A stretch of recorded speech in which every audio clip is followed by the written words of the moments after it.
온 땅의 언어가 하나요 말이 하나였더라.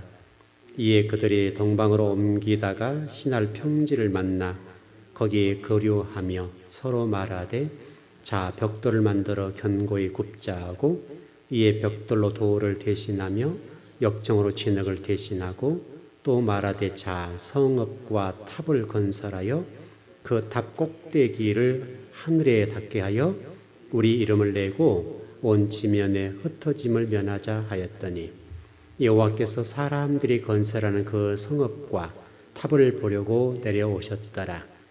여호와께서 이르시되 이 무리가 한 족속이요 언어도 하나이므로 이같이 시작하였으니 이후로는 그 하고자 하는 일을 막을 수 없으리로다. 자 우리가 내려가서 거기서 그들의 언어를 혼잡하게 하여 그들이 서로 알아듣지 못하게 하자 하시고 여호와께서 거기서 그들을 온 지면에 흩으셨으므로 그들이 그 도시를 건설하기를 그쳤더라. 그러므로 그 이름을 바벨이라 하니 이는 여호와께서 거기에 온 땅의 언어를 혼잡하게 하셨음이니라. 여호와께서 거기서 그들을 온 지면에 흩으셨더라. 아멘.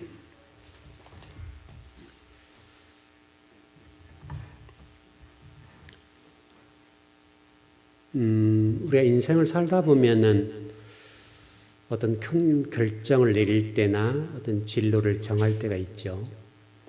이제 이 진로를 정할 때 어떻게 정하느냐에 따라서 인생이 180도 달라질 수가 있고 또 어떻게 잘못했을 경우는 많은 시간 동안의 시간을 허비할 수가 있어요. 물질적으로, 시간적으로 인생을 허비하게 되니까 상당히 어려운 거죠. 그러니까 바른 길을 걸어가고 어떤 결정을 내릴 때 바르게 잘 결정한다고 하는 것은 굉장히 중요한 거예요. 물론 우리가 인생을 살다 보면 혼자 인생을 결정하지 못할 때가 있죠. 그럴 때는 어떤 리더자를 만나거나 이제 그쪽의 전문가를 만나서 길을 제시받게 되면 훨씬 빠른 길을 걸어갈 수가 있게 되는 거죠. 그래서 이제 리더자가 필요하고 지도자가 필요한 거 아니겠습니까? 그런 거죠.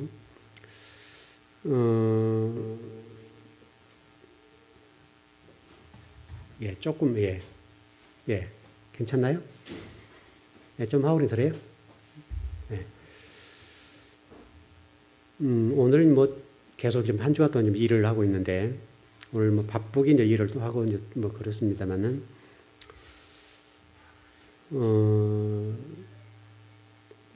아마도 이제 그 정수가 오늘 저를 찾아왔었거든요. 좀 상담으로 왔는데, 내년 어떤 대학 때문에, 어떤 학교 문제 때문에, 어떤 진로 문제 때문에 이제 많이 고민을 하고 있는 것 같아요. 그래서 제가 일전에 그 정수 어머니한테 제가 한번 정수로 오라고 그러라고.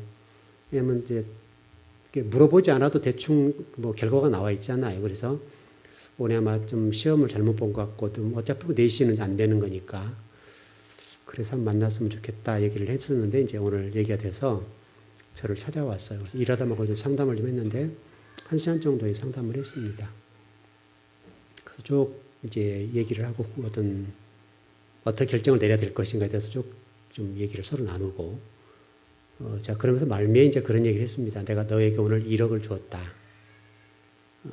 너의 인생에 있어서는 이것은 굉장히 비싼 것이고, 이제 배웠으니까, 가르쳐 주었으니까, 이렇게 배운 것은 1억 정도 이상의 가치가 있는 것이다. 이제 그렇게 쭉 얘기를 해줬습니다. 어떻든, 우리 이제 학생인데 인생의 미래를 결정하는 데 있어서 혼자 결정하지 못하고, 또 혼자 결정하기 쉽지가 않잖아요. 그런 상황 속에 저를 찾아왔기 때문에 가장 바른 방법, 가장 좋은 방법을 이제 이렇게 제시해 주었습니다. 이제 바로 이제 이게 복이 아닐까 싶어요. 이제 어떤 학생들에게 있어서나 우리 성도들도 마찬가지인데, 어떤 인생의 어떤 일들을 결정해야 될 때 혼자 결정을 못 내릴 수 있는 상황들이 있잖아요. 그럴 때 어떻든 그 답을 이렇게 묻거나 상담을 한다면 어떤 본인이 고민한 내용들을 속 시원하게 풀어갈 수가 있잖아요. 그래서 공부하는 방법도 가르쳐주고, 내년 어차피 시험을 다시 본다고 그러니까 공부하는 방법도 가르쳐주고, 이렇게 공부해봐라 틀림없다 이제 얘기를 하니까 본인도 잘 알아듣더라고요. 제가 얘기한 내용들을 빨리빨리 습득을 해주니까 이 얘기가 좀 편하게 돼서 일이 쭉 진행이 됐는데, 어떻든 이제 그게 그 친구한테는 굉장히 도움이 된 거죠. 인생의 전환점에 있어서 어떤 저와 상담을 함으로 인해서 인생을 좀 잘 정하고 어떤 길을 바르게 갈 수 있다는 것 자체, 또 공부를 하면 어떻게 공부를 할 것인가에 관해서 어떤 방황하지 않고 갈 수 있다는 거, 이게 상당하게 이제 큰 낭비를 줄인 거죠. 시간적으로, 물질적으로. 또 이제 가정 형편이 있으니까 공부하는 것도 그렇고 좀 그래서 또 본인도 좀 당분간은 좀 알바를 하면서 공부를 좀 하겠다고, 그리고 좀 돈이 모아지면 그때부터 집중적으로 공부를 하겠다고 얘기를 해서 참 마음이 좀 짠하죠. 아프긴 아프죠. 그래도 그렇게 하면 충분히 된다라고 이제 용기도 주고 공부하는 방법을 가르쳐 주었습니다. 집중적으로 지금 국영수 쪽에 공부를 집중하라고 하고, 또 사탐은 잘 봤더라고요. 올해 좀 잘 봐서 국영수를 집중적으로 공부하면 될 것 같다 얘기를 나누고 쭉 좀 대화를 했었습니다. 자, 여러분, 우리가 이제 성경을 배우는 것이 이와 같은 거예요. 자, 여러분 한번 보시면 과거에 여러분 바벨론이 무너졌지요. 바벨론이 누구에게 무너졌습니까, 여러분? 정복을 누구에게 당했죠? 바벨론이 페르시아의 누구에게 정복을 당했습니까? 잘 기억이 안 나시나요? 제가 중간사 공부할 때나 여러 번 말씀드렸을 텐데, 어떤 잊어버린 것도 은사입니다. 네. 여러분, 페르시아의 고레스. 그렇습니다. 맞죠? 맞죠? 고레스가 여러분 그 흰말을 몰고 갔잖아요. 흰말을 몰고 가서 그냥 바벨론을 이렇게 정복하는데, 바벨론에서는 그런 얘기 했습니다. 누구도 우리를 정복할 수 없다. 왜 그런가 하면, 예를 들어서 우리 한강으로 보면 한강 중간에 이 바벨론 궁이 있는 겁니다. 성이 있는 거죠. 왕궁. 그러니까 그 안에서는 뭐 왕과 뭐 기녀들과 뭐 그 다니엘도 물론 거기 있었습니다만은 술을 먹고 마시고 또 과거에 예루살렘 성전에 가져던 성물을 가지고 술을 퍼먹고 마시고 막 그러는 상황들이죠. 그러니까 막 예루살렘 성전 기물이 가져간 것 때문에 히스기야 때문에 그랬잖아요. 히스기야가 내탕고를 보여준 것 때문에 그러지 않았습니까? 그러니까 쉽게 설명하면 바벨론에서 그 석국에다가 1년에 얼마씩 바쳐라 그렇게 됐지 않습니까? 그렇게 해서 지금 바벨론 왕이 한번 이렇게 이스라엘 방문한 적이 있는데 내탕고 다 보여준 거죠. 속 없이. 속 창아리가 없죠, 여러분. 그런 얘기죠. 그러니까 어느 정도만 보여주고 가려줘야 되겠는데 히스기야가 너무너무 바벨론 왕이 오니까 기분이 좋아가지고 내탕고에 금 있는 거 싹 보여준 거죠. 그러니까 바벨론 왕이 생각하기를 우리에게 이렇게 조공을 바치고도 이렇게 많은 금과 많은 이게 은부치가 있는 걸 보니까 이렇게 이스라엘 잘 사냐 그래가지고 싹 가져가 본 거죠. 그런 상황이에요. 그런 상황 속에 있다가 지금 바벨론 왕이 술을 먹고 마시고 뭐 별짓을 다 하는 거예요, 그 안에서. 그리고 있을 때 이제 고레스가 이게 쳐들어왔다 그러니까 콧방귀도 안 끼는 겁니다. 지가 쳐들어왔다고? 우리는 절대 무너질 수 없어. 왜냐하면 여러분, 바벨론 그 왕궁, 이것이요. 절대 정확하게 좀 기억이 나지 않습니다.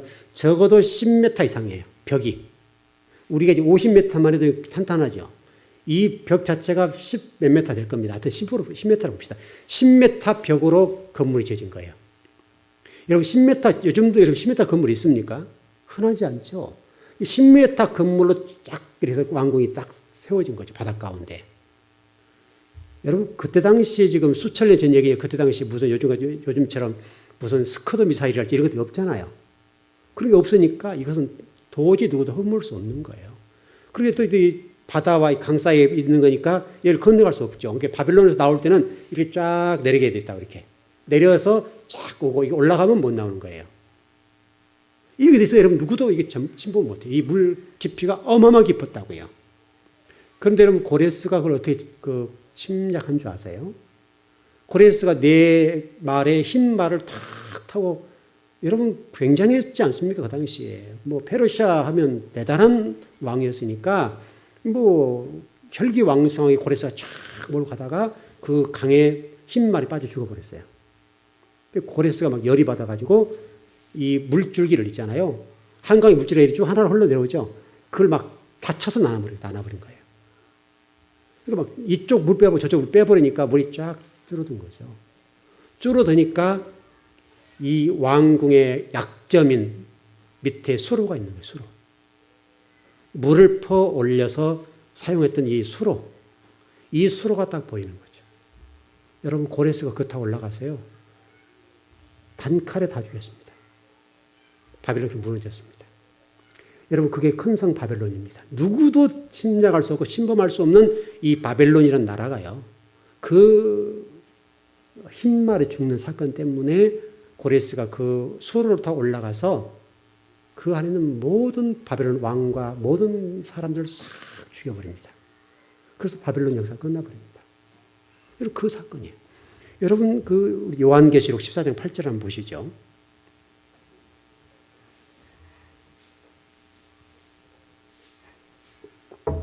요한계시록 14장 8절입니다. 한번 보시죠.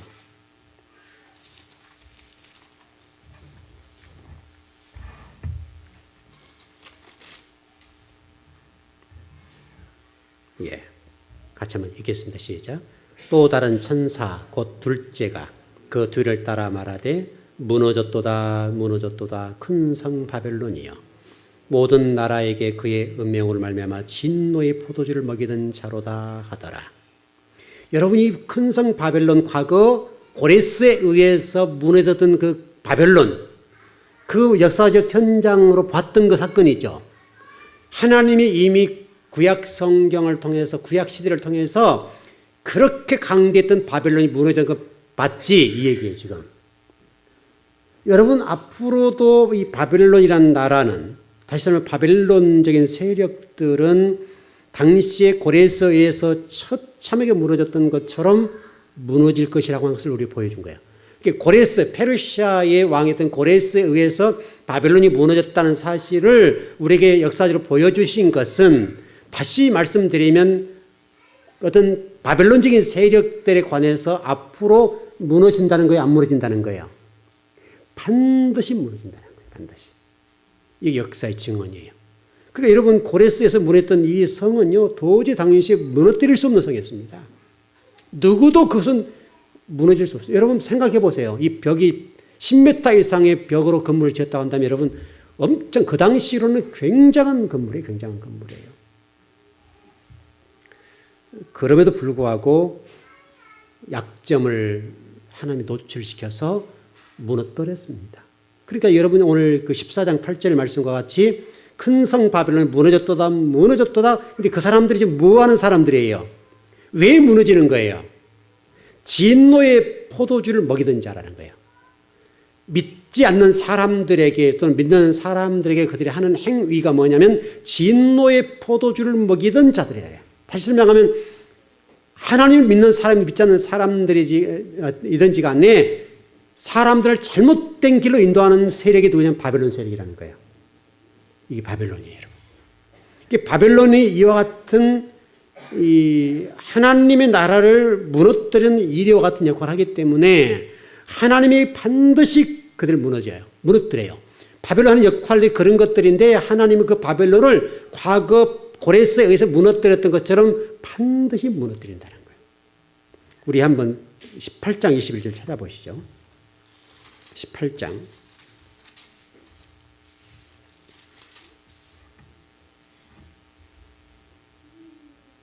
예, 시작. 이에 한 힘센 천사가 큰 맷돌 같은 돌을 들어 바다에 던져 이르되 큰 성 바벨론이 이같이 비참하게 던져져 결코 다시 보이지 아니하리로다. 이 바벨론 멸망 얘기죠. 여기서 여러분 주목할 것은 힘센 천사라는 단어가 요한계시록 딱 성경에 3번 나와요. 5장 2절하고 10장 1절하고 오늘 본문에 나와요.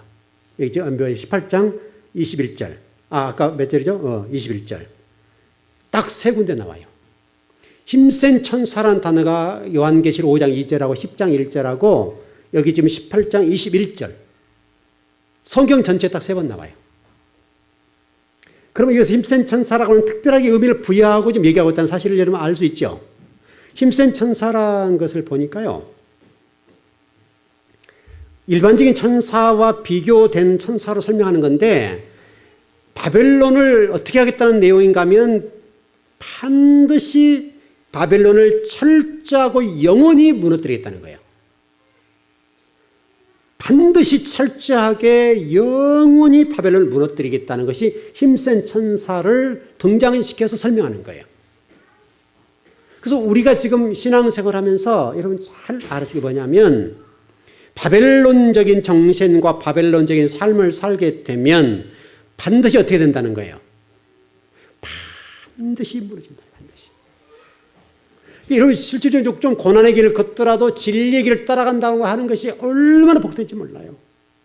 하나님의 자녀로 살아간다고 하는 것이 얼마나 중요한지 몰라요. 왜? 바벨론적인 삶은 뭐 부귀와 아무리 많이 가졌다 한다라도 반드시 힘센 천사를 동원시켜서 우리 설명하고 있는 것처럼 그 바벨론적인 정신과 바벨론의 세력에 대해서는 반드시 무너뜨려 본다. 여기 보시면 비참하게 던져져 결코 다시 보이지 않는다. 다시는 보이지 않도록 해버리겠다는 거예요.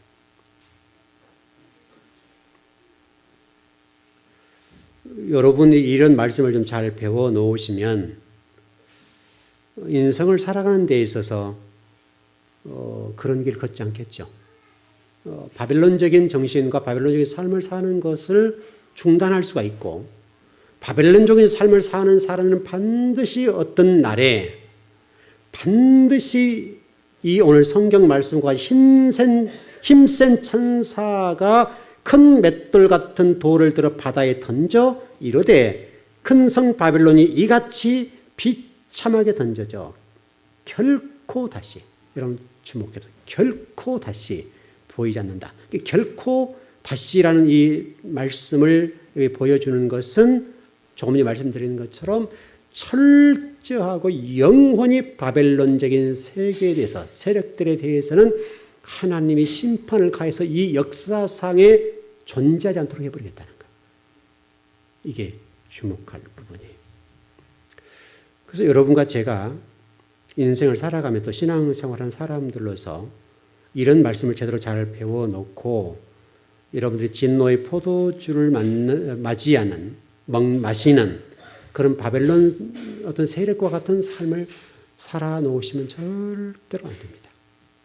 반드시 그 삶은 하나님께서 심판하실 것이고 오늘 말씀하신 것이 힘센 천사를 동원해서 반드시 그들을 철저하게 심판하시겠다는 것이 아버지 생각이에요. 또 구약 시대에 바벨론이 고레스에 무너졌던 것처럼 반드시 무너뜨린다는 거예요.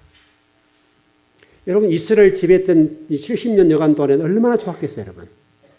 또 예루살렘 성전의 모든 성물을 가져다가 얼마나 야유를 하고 놀았겠어요. 그러니까 여러분 생각해 보십시오. 성전 기물을 가져다가 성물이잖아요. 하나님 앞에 드려지는 성물이잖아요.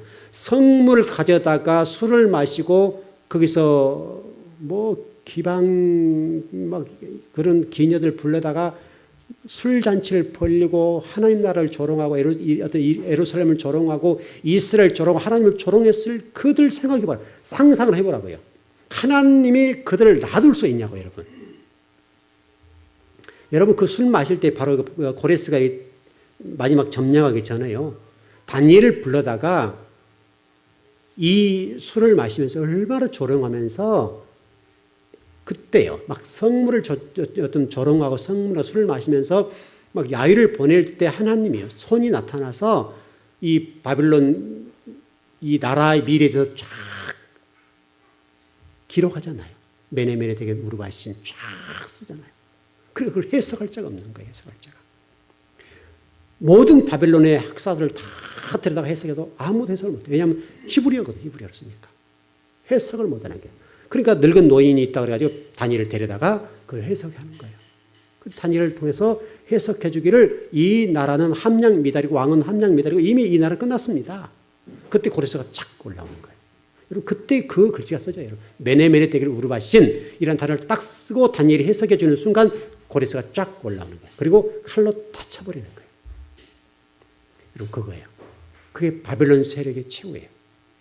앞으로 바벨론적인 정신과 바벨론의 세력과 아무리 세상적으로 명예와 성공과 물질적인 어떤 것들을 가지고 있는 어떤 세력을 할지라도 이 바벨론적인 정신 아래에서 또 니무롯적인 정신, 가인과 같은 그런 어떤 삶을 살아놓은 사람들에서는 반드시 이와 같이 고레스에 의해서 철저히 하나님이 이 바벨론을 무너뜨린 것처럼 무너뜨린다는 거예요.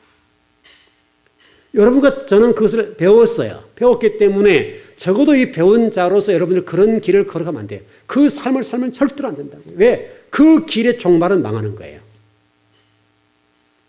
이 지구상에 어떤 사람도 여기서 피할 자가 없어요. 우리 주님 오실 때 이 부분에 관해서 철저히 심판하시고 응징하실 건데 이 부분은 누구도 피해갈 수가 없어요. 하나님의 칼날, 하나님 말씀, 여러분 말씀을 들어서 심판하시잖아요. 여러분 좌우의 날선 검이라고 했죠. 말씀이죠. 말씀. 그 말씀으로 처리를 하시는데 누가 당연하겠어요. 여러분. 여러분 그 예수님께서 십자가를 지실 때 그런 말씀하셨잖아요. 하나님이 허락하지 아니하셨다라고 하면 내가 천사를 동원해 너희들 다 죽일 수 있어. 그런 말 하신 적 있죠. 꼭 표현은 그런 표현이 아니지만 그런 뉘앙스를 말씀하신 말씀 있잖아요. 우리 새벽 예배 요한복음 공부할 때. 그러니까 예수님이 십자가를 지실 때도요. 하나님의 뜻이 하나님 허락하지 않으셨으면 그것이 아버지 나라의 어떤 도움이 안 되거나 하나님 뜻이 아니었다고 하면 우리 주님께서 말씀하시기를 내가 천사를 동원하면 저것들 한 방에 끝난다 이거예요. 그렇지만 아버지 앞에 내가 순수하게 순종한다. 아버지가 허락하신 일이니까. 그런 것 똑같다고요. 그러니까 이 지구상에 우리가 요한계시록 그런 부분이 있잖아요. 힘센 자, 권력자, 왕 모든 사람들이 어디에 숨는다고요? 두려우니까 바위 아래 숨잖아. 바위 아래 숨는 장면이 나오잖아요. 그럼 하나님 찾아가서 죽이는 거예요. 찾아가서. 여러분 그 과거 이스라엘 백성들이 그 바벨론 포로로 갈 때에 바벨론 가지 않냐고 뭐 이집트로 또 사마리아로 도망갔던 사람들 있잖아요. 그 사람들 하나님 어떻게 하셨어요, 여러분? 비록 하나님의 사람들이었으면 불구하고 하나님이 찾아가서 기근으로 죽이고 칼로 죽여버리잖아요. 전쟁을 통해서 다 죽였습니다. 3분의 1씩 3분의 1씩 다 우리 성경 나와 있는 그대로 다 죽였단 말이죠. 그래서 이 요한계시록적으로 보면요, 좀 우리가 생각해 보면 요한계시록 뭐라고 말씀하고 있어요? 내가 이러저런 일로 해서 3분의 1씩 이렇게 죽이고 또 남은 사람들 3분의 1 이렇게 죽이고 죽이고 남은 사람들 3분의 1 이렇게 죽이고 또 죽이고 계속 그런 부분이 나오잖아요. 그래서 좀 계산을 해보게 되면 지구상에 있는 인구의 거의 절반가량을 다 죽이세요. 절반가량을 죽여버린다. 우리 즐거운 교회에서 성경을 공부하신 여러분들은 주님 오셔서 좌우의 날선 검을 가지고 심판하실 때 그 자리에 한 영혼도 없었으면 좋겠습니다.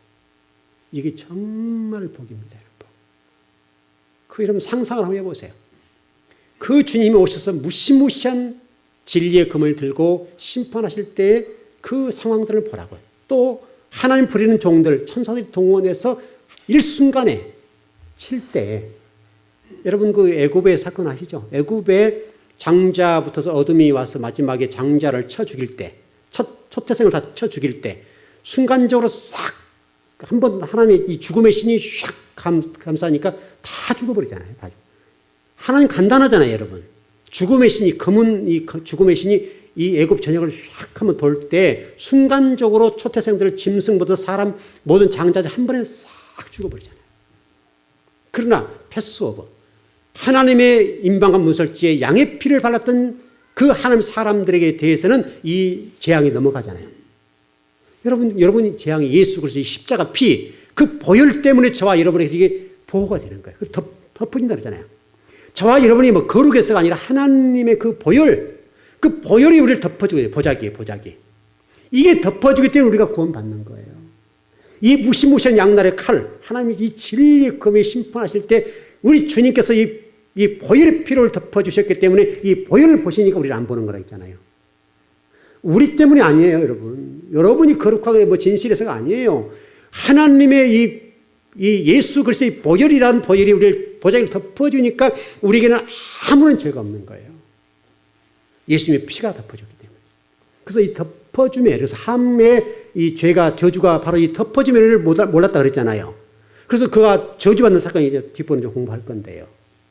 함은 바로 하나님이 자신을 보호해 주시고 덮어주신 은혜에 힘입었다는 사실을 잊어버렸기 때문에 그 함에 대해서 후손들이 저주를 해버린 거예요. 하나님께서. 이 덮어줌에. 예수 그리스도 십자가의 보혈의 이 피 덮어줌에 이 부분이요. 우리 하나님께서 이 땅에 재림하실 때 저와 여러분이 덮어지는 은혜가 있어서 여러분이 비록 죄인이고 선하지 못하고 때로는 우리가 죄를 짓지만은 저와 여러분이 덮어지는 은혜가 있는 거라고요. 그래서 그 진리의 검이 치고 들어갈 때에 우리를 이렇게 보호해 주시는 거예요.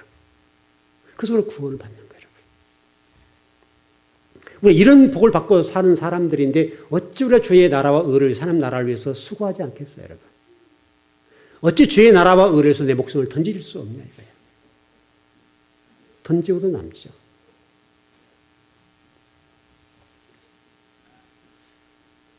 여러분 아마 여러분 인생을 좀 살아가시면서 정말 주의 나라와 교회를 위해서요. 예를 쓰되 한번 여러분 지금 주의 일을 하면서 몸이 이 정도면 참 큰일 나겠다 할 정도가 한번 이렇게 헌신하고 충성해보자 이거죠 우리가. 적어도 한 번 정도는 우리가 좀 주님 앞에 섰을 때 주님 제가 그렇게 내가 수고하고 헌신하고 충성했습니다라고 하는 뭔가를 내놓을 수 있는 뭐 기도면 기도가 됐든지 간에 아니면 전도면 전도가 됐든지 아니면 우리가 물질이면 물질이 됐든지 간에 아니면 내가 어떤 교회를 위해서 청소를 하는 일이면 청소하는 일을 통해서랄지 어떤 일에도 관계없이 우리가 좀 주님의 나라와 의를 위해서 정말 내 생명을 던져놓고 일할 수 있는 어떤 그 정도의 어떤 열정적인 뭐가 좀 있어야 되지 않겠는가. 여러분 우리가 그 정도 복을 받은 사람들 아닌가 여러분. 여러분과 제가 받은 이 복이라고 하는 것은 한량이 없어요. 한량이 없어요. 그 복은 헤아릴 수도 없고 값으로 계산 자체가 안 되는 거예요. 주님이 저와 여러분을 이 구속해 주신 이 은혜라고 하는 것은요. 여러분이 어마어마한 복을 받은 거예요. 어마어마한 복을 받은 거예요. 근데 우리는 이 값을 너무너무 하찮게 여긴단 말이죠. 그러나 정말 주님이 오셔서 마지막 심판하실 재림하실 때 그 덮어주면 은혜를 여러분과 제가 볼 때 그 재앙이 물러가고 재앙이 피해갈 때 넘어갈 때 그 감격과 그때 여러분 속에서 내가 주님을 잘못 믿었다 또는 잘 믿었다 어떻든 뭔가 있을 텐데 그때 그 주님의 사랑을 딱 느꼈을 때 어떻겠어요 여러분? 좀 충성을 못했던 분들은 참 내 인생을 잘못 살았구나. 그렇게 강단에서 주의 종을 통해서 이렇게 말씀하셨는데 내가 그걸 참 가볍게 여겼네. 그런 분도 있을 것이고 어떤 분들은 정말 주님 제가 참 이렇게 살다 왔습니다라고 떳떳해서 기뻐서 그 하염없는 은혜의 눈물을 흘리면서 주님을 찬양할 수 있는 그 시간이 돼야 되지 않겠냐. 적어도 우리가 주님을 맞이할 때 부끄럽지 않을 만큼 주님의 낯을 대할 때 부끄럽지 않을 만큼 준비하고 신앙생활을 해야 되지 않겠는가 이거예요. 여러분들 어떻습니까? 여러분들 여전히 그럼에도 불구하고 바벨론적인 어떤 삶과 바벨론적인 정신을 가지고 이 땅을 살아가시겠습니까, 여러분? 그것은 아닌 것 같아요. 여러분, 요한계시 18장 2절 말씀을 한번 보십시다. 기왕이면 한번 보고 넘어갑시다.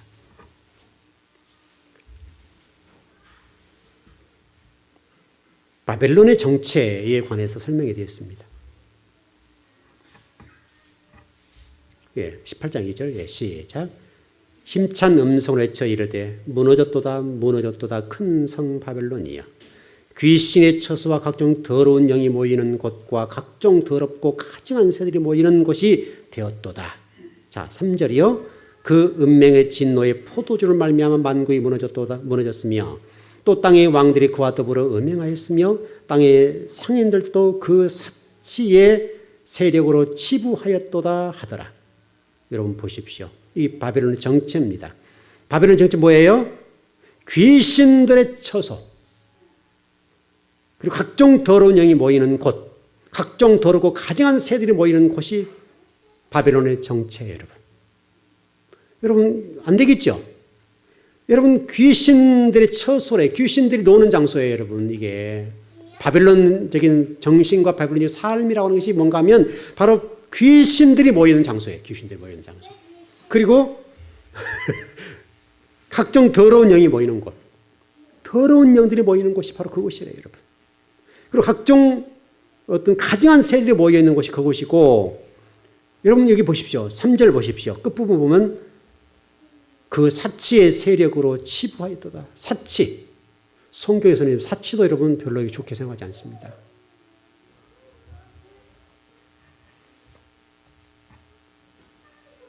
여러분에게는 적어도 귀신들의 처소가 되지 않았으면 좋겠습니다. 각종 더러운 영이 모이는 어떤 것이 되면 안 되겠죠. 여러분, 더러운 영이 모이면 안 되겠죠, 여러분? 얼마나 이게 안 좋은 겁니까? 적어도 성령이 충만함이 있어야 될 텐데, 진리가 우리를 다스리고 진리가 우리가 이렇게 채워질 판인데, 귀신들의 처소와 더러운 영들이 모이는 곳에 우리가 머물러 있다면 여러분 어떻게 되겠어요, 여러분?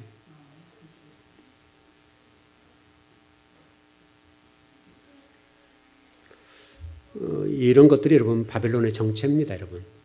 그런데도 사람들이 이걸 전혀 모르는 거예요, 여러분. 이 바벨론의 정체, 여러분 귀신들이 들끓어요, 귀신들이. 더러운 영들이 모이는 곳이고요. 이 진노의 포도주라고, 이게 진노의 포도주. 결국은 다 무너지는 거예요, 여러분. 여러분, 아브라함을 그 바벨론에서 이렇게 나오겠다 그랬죠.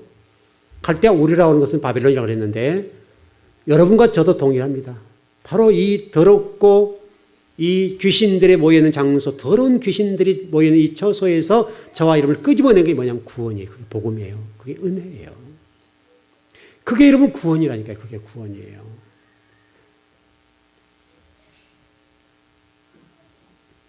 우리는 끊임없이 매일 삶 속에서 이 바벨론에서 나와야 돼요. 끊임없이 바벨론에 나와야 돼요. 끊임없이. 아브라함이 그래서 믿음의 조상이고 아브라함 통해서 저와 여러분들이 그렇게 해야 된다고 하는 것을 지금도 말씀하고 계신단 말이에요. 이런 모든 것들이 결국 다 니무롯의 어떤 삶이고 니무롯의 출발이에요. 모든 것들이 니무롯에 의해서 이루어졌던 이런 일들인데, 우리는 여전히 지금도 어떤 세상을 살아가면서 많은 그리스도인들이 바로 니무롯의 후예와 같이 살게 되고, 또 동시에 바로 이 바벨론적인 정신과 바벨론적인 그런 어떤 삶을 살아가고 있단 말이죠. 그런 삶의 결론은 무엇인가 하면 반드시 그건 심판당한다는 거예요. 여러분 듣기는 좀 거기에 거부갈지 모르지만, 저와 여러분이 심판을 당한다는 사실을 알고 신앙생활은 복이죠. 여러분 그렇지 않습니까? 죽음을 향해서 멸망한 장소로 봤다면 안 가면 될 거 아니에요, 여러분. 이렇게 말씀을 배우고 우리가 듣는 것이 왜 유익한가 하면 그 죽음의 길과 심판의 자리로 안 갈 수 있도록 공부를 했으니까. 안 배웠으면 모르지만 우리가 공부를 했기 때문에 바벨론적인 이런 삶을 살게 되면 반드시 그건 심판이 있고, 하나님이 힘센 천사를 동원해서 반드시 철저하게 영원히 무너뜨리겠다고 말씀하셨잖아요. 그게 여러분 구약 시대에 바빌론을 고레스에서 페르시아의 고레스 통해서 무너뜨리셨던 것처럼 우리 어떤 바빌론의 삶을 사는 어떤 사람들에게는 그와 동일하게 똑같은 방법으로 무너뜨릴 거라는, 어떤 세력도 하나님의 이 진리의 검 앞에, 양날의 칼 앞에 살아남을 자가 없다고요. 여러분, 하나님이 칼을 휘두르면 어떻게 되겠어요? 말씀의 칼을 휘두르면 어떻게 되겠어요? 그 말씀, 천지를 창조하신 분인데 그 말씀을 가지고 휘두를 때 여러분 누가 살아남을 수 있겠어요? 한 사람도 살아남을 수 없어요. 말씀 한마디 끝나버리잖아요. 말씀 한마디. 여러분, 그 구약시대의 그 좀 악한 왕입니까? 뭐 구더기 나왔던 그런 왕이 있죠. 그런 왕이죠. 구약시대에. 하나님 말씀하셨잖아요. 네 이렇게 살면 네가 이렇게 될 것이다. 뭐 개들이 막 뜯어먹고 그런 상황도 나오고. 여러분, 말씀 그대로 다 돼버리잖아요. 말씀으로 천지를 창조해, 말씀으로 사람을 창조하신 아버지, 우리를 지으신 그 아버지, 이 천지만물 모든 것들을 조성하신 그 아버지가 말씀을 가지고 심판하신다면 이러면 뭐가 남겠습니까, 여러분? 쇠붙이가 남겠어요? 은붙이가 남겠어요? 그 한 말씀 불이 되어서 다 녹여버리잖아요. 그 진리의 불. 그래서 말세에 살 수 있는 길이 뭐라고 그랬어요? 제가 여러분 가르쳐 드렸잖아요. 말세에 살 수 있는 것이 진리의 말씀을 갖는 거. 불은 불길이 되어야 산다 그랬으니까. 진리의 말씀, 성령의 그 말씀을 가지고 말씀이 불에서 올 때 살아남는 거예요. 불은 불길이 여러분 아시죠? 유일한 길이에요, 여러분. 어떤 불이 온다 할지라도 여러분 진리를 가지고 있게 되면 여러분 심판당하지 않고 하나님이 구원받는 백성이 될 거라고요. 여러분 지금 이와 같이 창세기를 공부하고 요한계시록을 공부해 나갈 때 성경 전체를 이런 공부할 때 잘 배워놓는 것이 얼마나 중요한지 몰라요. 언젠가는 여러분께서 아버지 맞이하게 될 날이 올 텐데, 그때 목사님, 그때 2015년 1월 오늘 16일입니까? 1월 16일 밤 9시 이후에 그때 말씀을 들었던 것 듣고, 목사님 제가 마음을 다잡고 하나님을 찬양하는 삶을 살 수 있도록 되었습니다. 그래서 목사님 감사해요. 한다면 좋겠어요, 안 좋겠어요? 좋겠죠. 여러분, 분명한 것은 하나님께서 보시기에 더러운 영이 모이는 것과 각종 가증한 것들이 모인 장소가 바벨론적인 나라라, 바벨론 세력. 하나님이 가장 싫어하는 우상숭배, 각종 더러운 영. 그 더러운 영이 모이는 것은 하나님이 가장 싫어하신 거예요. 왜냐하면 하나님 외에 또 다른 어떤 신이라고 존재하는 것들이 등장하니까 하나님은 아주 싫어하는 거예요. 여러분, 그 바벨탑 사건을 보십시오. 제가 전번에 말씀을 드렸습니다만은 이 바벨론이 무너진 것은 여러분, 바벨론을 무너뜨리지 않잖아요, 여러분. 바벨론을. 바벨탑을. 사람을 흩어버리잖아요, 사람을. 언어를 혼잡게 사람을 흩어버리잖아요. 이게 하나님의 심판이었단 말이죠. 여러분, 실제로 바벨탑이 잘못됐다면 바벨탑 무너뜨리면 끝나잖아요. 근데 하나님 바벨탑 무너뜨리지 않고 그 바벨탑을 지었던 사람들을 흩어버려요. 그들은 흩어질 면하자라고 해요. 흩어질 면하자. 흩어짐을 면하자고 하는 하나님의 방법이 아니라고 그랬죠, 여러분. 우리는 흩어져서 진리를 증가하는 날을 세워가는 거예요. 저와 여러분 이 땅에 사는 날 동안 해야 될 일이 있다고 한다면 하나님 나라 건설하는 것밖에 없어요. 그 일하라고 이 땅에 저와 여러분 보내셨어요.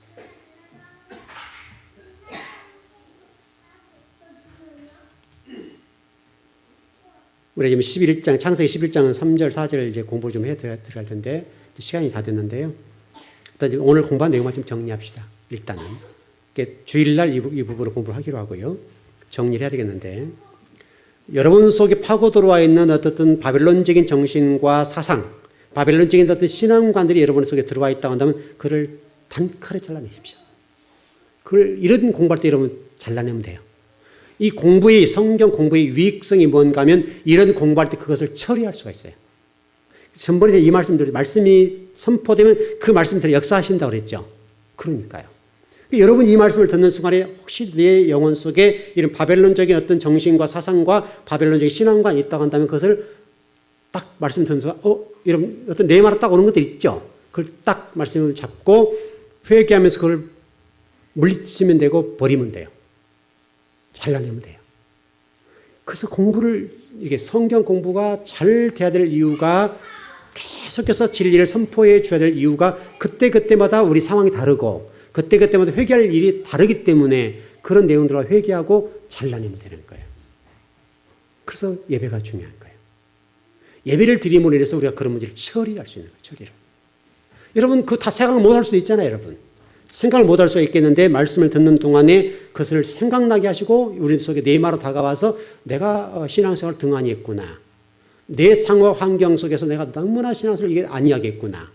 이런 어떤 것들이 느껴지게 되면 그때그때마다 회개하면서 주님 제가 이후로는 더 열심히 신앙생활하고 하나님 나라 의를 죽도록 충성할게요. 라고 하는 결단하면 된다 이 말이죠. 그래서 이 말씀이 중요한 거예요. 우리 즐거운교회 성도에는 그런 분들이 없으리라 봅니다만은 혹시라도 여러분 가운데 이 바벨론적인 사상이 여러분을 지배하거나 바벨론적인 어떤 삶을 살아가는 분이 계신다고 한다면 그것은 버리셔야 됩니다. 버리셔야 됩니다. 어떤 분은 저한테 그런 얘기 하더라고요.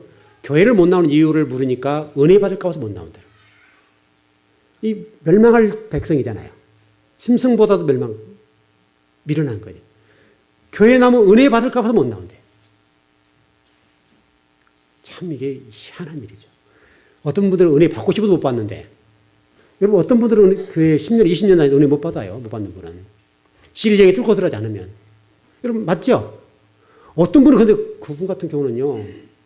교회에 와서 그냥 기도하고 예배만 드리면 하나님 막 영이 임해서 충만해져 버리니까 그 은혜 받을까 봐 두려워서 못 나와요. 쉽게 설명 헌신할까 봐 두렵고 막 그런 거죠. 참 여러분 지혜롭지 못하죠? 여러분은 그런 분이 없었으면 좋겠어요. 은혜 받을까 봐서 교회를 좀 이렇게 등한히 하고 안 나오고 이러면요. 진짜 미련한 거잖아요, 여러분. 얼마나 복입니까? 여러분, 얼마나 복입니까?